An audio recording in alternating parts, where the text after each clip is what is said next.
fucked.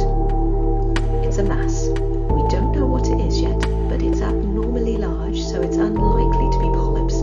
But we haven't ruled anything out yet. I nod, feeling my entire body turning slowly cold. It's cancer. It's cancer. It's cancer. What I want to know is why this wasn't found before. She's had problems for months, Mum snaps. Why wasn't she sent for tests before? The doctor keeps his eyes on the papers in front of him.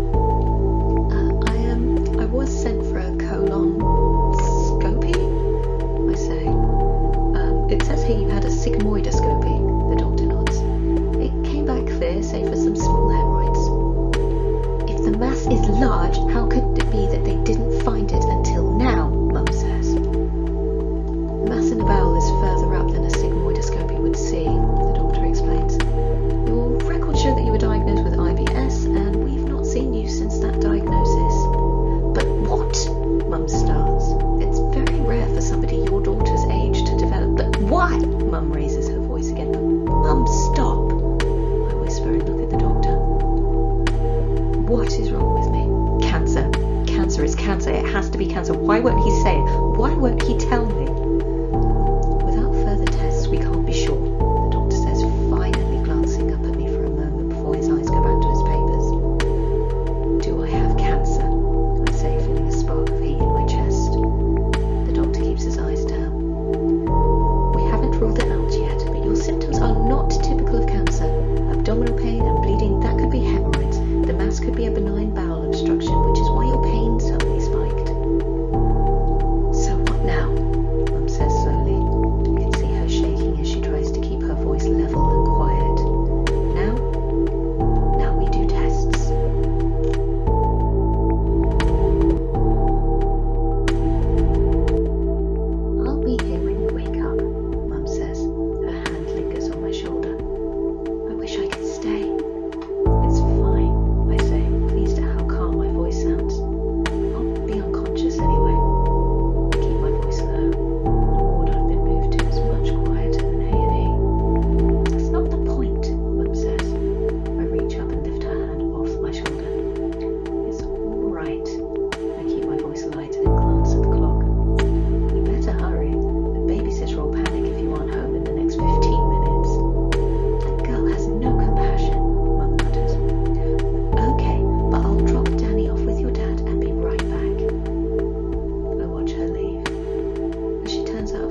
isn't brain scan that?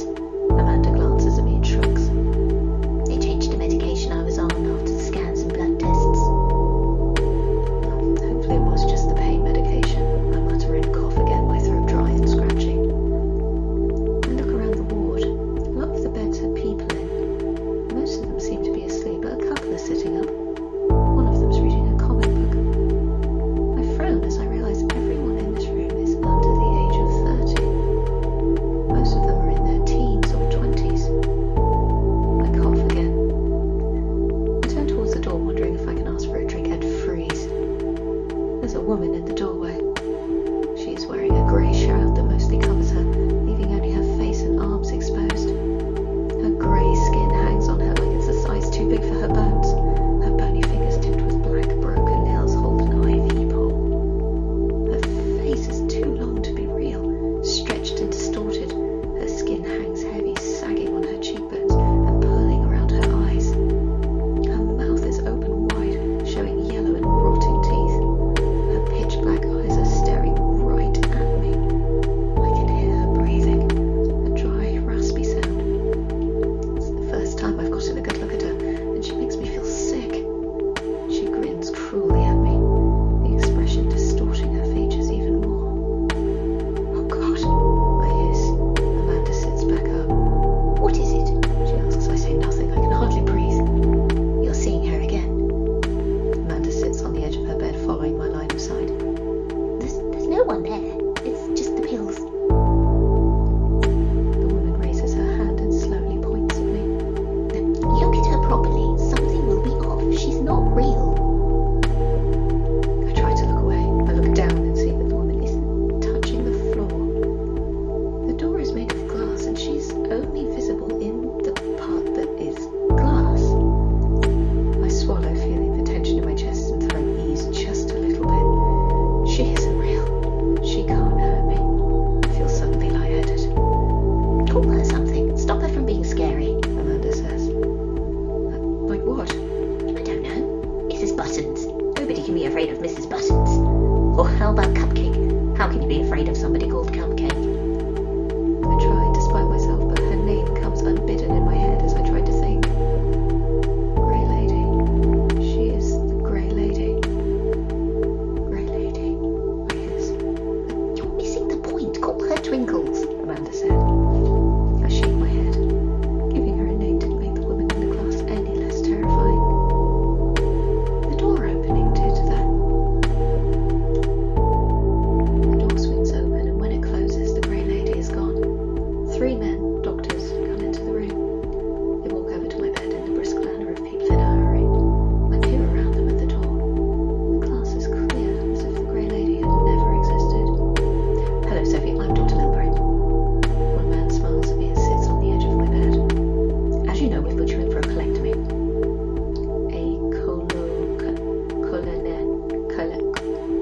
I try, but my eyes keep going to the door. A colectomy is where we remove the part of your bowel that's harbouring tumours. The doctor explains. What? I thought you were just having a look. Dr. Marlowe said that you don't know it's tumours. I say, my heart rate picking up rapidly. Well, we are, but we like to cover all of our bases. It's safer for us to remove it once if we need to. That way you only have one operation, one recovery time, and it reduces your risk. Oh, I say, feeling dizzy. We will be doing a laparoscopic colectomy, which is where we use several tiny incisions to operate, rather than cut you open. But if the mass is too big, then we might have to revert to an open colectomy. I'll perform the same operation on the inside either way. But there is less pain and the recovery time is usually faster if we can do the laparoscopic. He blurts as if reciting the explanation from something he's memorized.